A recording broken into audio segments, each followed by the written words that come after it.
Hi, welcome to Biblical Studies and Hymns with Ken. This channel was created in hopes that it would reach those who are shut-ins and those who simply cannot make it to church to worship corporately with other believers. I hope you enjoy these biblical studies as one would enjoy a time of attending Sunday school, learning what God has to say to His people. I hope that this biblical documentary and Bible study will inspire you in your walk with Christ. Please don't forget to subscribe and ring that bell to receive notifications of all the new videos I am able to post.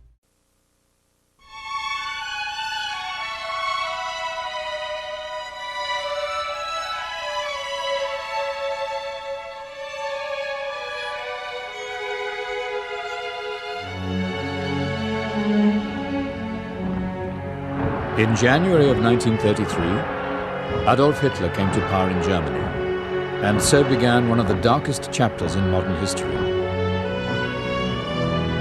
By the time World War II broke out in 1939, mass killings of those the Nazis considered enemies of the state had begun. A special campaign was waged against the Jews. They were forced into ghettos, labor camps, and ultimately death camps. And when it was over, in 1945, 11 million human beings had been exterminated. 6 million were Jewish men, women, and children, 2/3 of the European Jewish population. This genocide is known as the Holocaust, or in Hebrew, the Shoah. While we were making the film Schindler's List in Poland, none of us could have predicted the impact it would have on everyone who saw it. But maybe we should have. How did you survive? By miracle. By miracle? Yes. Every time Holocaust survivors visited the set and told us about their experiences, we were moved.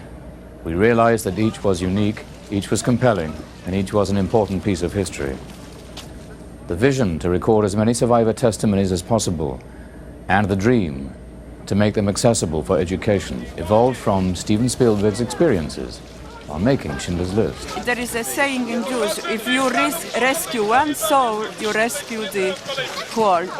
You understand? The whole world. Mm-hmm. And this is my opinion. And so, the survivors of the Shoah Visual History Foundation was born to record and preserve tens of thousands of Holocaust survivor testimonies for future generations.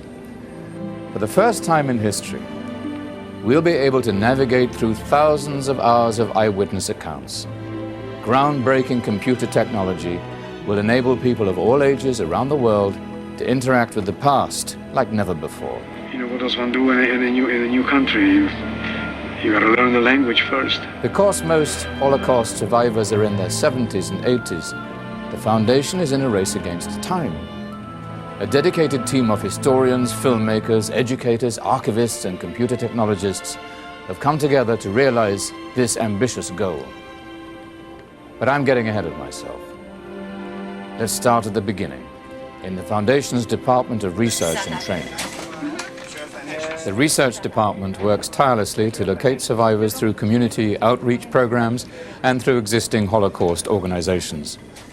In an effort to build a team of highly qualified interviewers, the research staff conducts comprehensive training sessions in every region of the world. What we're doing by doing these kinds of interviews is collecting the source, the material that historians use to recreate our past.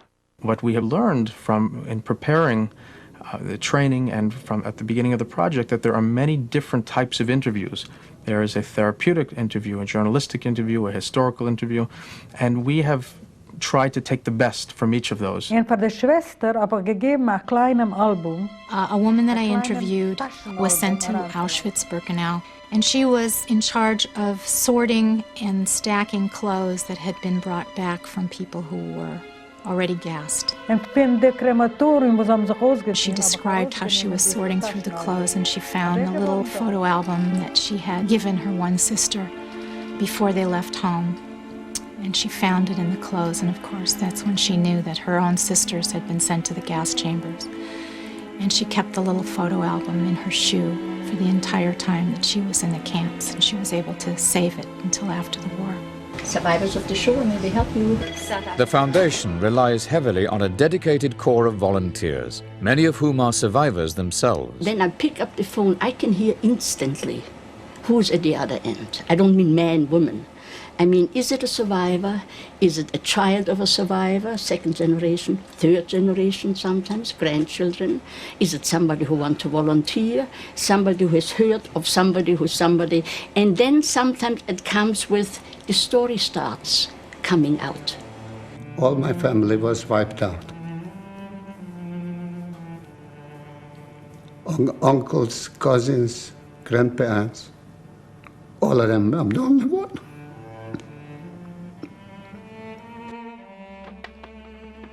On any given day, the Foundation's worldwide regional offices are a hotbed of activity.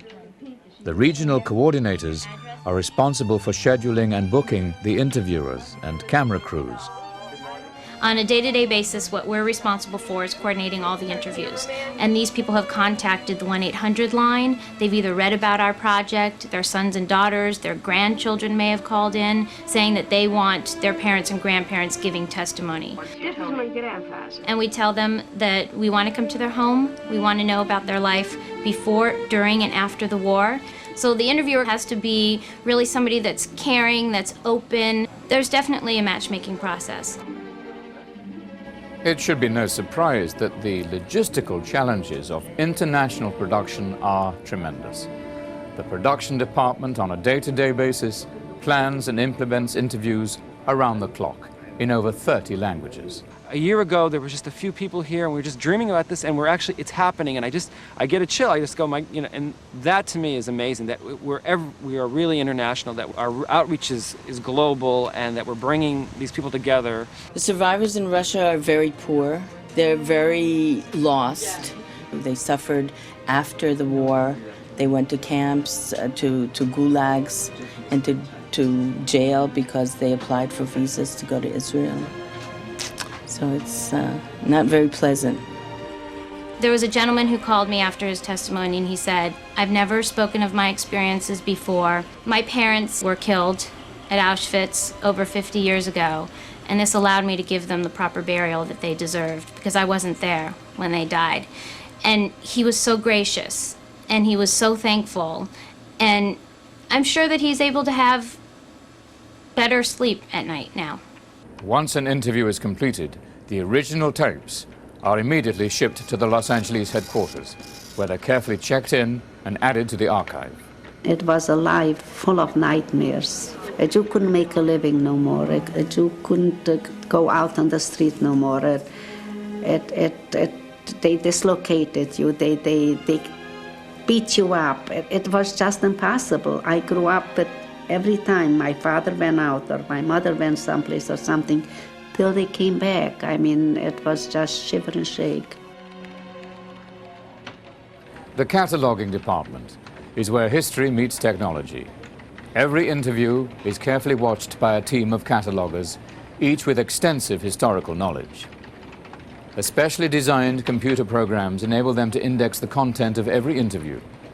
This system will allow people to locate testimony about any specific topic mentioned by the survivors. The cataloging is done with the most up-to-date library science methods. At the same time, the Library of Congress and some of the traditional methods aren't enough, so we have to develop also Holocaust-specific cataloging and indexing. So it's a kind of a marriage between technology, library science, and history. Ich hab dich so viel lieb, soll's sein auf mir gebeis, aha, je Heimat heißt, ich hab dich lieb, I love you so. Once the testimonies are collected, the Foundation will make them accessible for education in a variety of ways: documentaries, CD-ROM programs, and books. But the most groundbreaking means of distribution and the backbone of the archive will be the online access. Computers such as these will be housed in museums, universities, and Holocaust organizations throughout the world, providing access to the entire archive of testimonies. This is what we, I guess, could call technically the user interface, but in a way this is what makes this technology, perhaps for the first time, emotional. Well, it's the faces. Every face you see is a life. Yes. And fortunately, in the case of survivors of the Shoah, these were lives that were spared from the Holocaust and lived to tell us about what happened to them. After they give testimony, 2 to 5 hours of testimony, they bring their families into their homes, and we photograph their families and all the generations that exist today because of their existence. And to really show that, you know, indeed, you know, if you save one life, you do save the world. And the vacuum that exists because of those that perished. And all those that perished, you know, who could have survived to have found the cure for cancer, the cure for AIDS? You throw away science, you throw away medicine, you throw away the future. And we're trying to recover some of that, and we're trying to make people learn about why this must never, and even in microcosm, ever happen again. So we move through this, this world of faces yesterday, today, and tomorrow.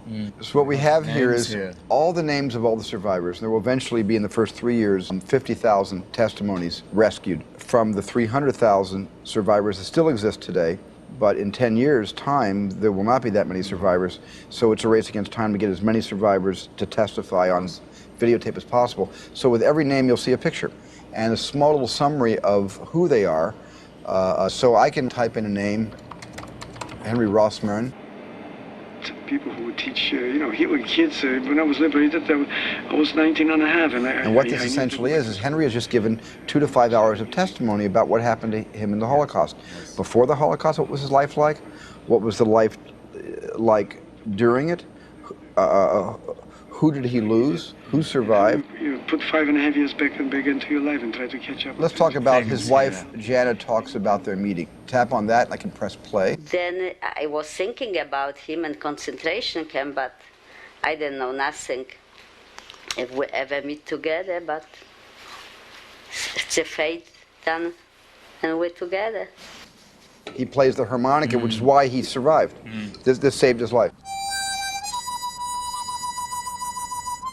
When the survivors are speaking, almost like a online living documentary, automatically maps and pictures of themselves and actual photographs, documentary movies of the ghettos they were in, the forced labor camps they were in, will automatically be triggered by what they're saying, and at appropriate moments will scroll on. So you're looking at almost a living document you are watching a living document of one's experience in the Holocaust. I really feel that this needs to be taught in schools. I think the lessons of tolerance, the subject of racial hatred, which encompasses the Holocaust as well as black slavery, what our country did to the Native Americans. These are all stories really are about hatred and intolerance in various forms. And I thought that my next duty and pleasure was to find a way to take all the survivors who had come to me and said, please tell my story. Not to so much cast another actor to play them, but let them be themselves and find a way to document their truth. And then how can we share those experiences with everybody who either wants to learn about them voluntarily or through the school systems in this country and around the world must learn about what happened to them. You know, it's a life. You know, you get to see someone who's talking about their experiences and what they've been through. It's like it impacts you even more than a book would. This doesn't just affect one group of people, but affects everybody, we as human beings, and all over the world, not just Americans, not just Europeans, not just Africans, Asians, but you know, we're all in this together. We take life for granted, and they went through so much, and they appreciate life, and some of us who have everything in life aren't able to appreciate it, and it's, I don't know, it just made me value life more. Schindler's List was just a little stone which started a big avalanche, which is called Shoah, Testimonies of the Shoah. And I'm definitely sure nobody can stop it anymore. People have to learn that there's no difference between other people. Whether it's their color, whether it's their religion, it doesn't matter. We're all the same. And we're all basically here for the same purpose, the same reason. And that's to live, let live, and enjoy life. And it's so easy to fall into this cataclysmic chasm of hate. And I think education is the cure. As we pass into the 21st century, the world, particularly Europe, will inherit an undigestible piece of history, Shoah, which cannot be understood, may not be forgiven, and must not be forgotten. The only gift to the spirits of the dead and the remaining survivors is to say in all grief and in all anger, this did happen.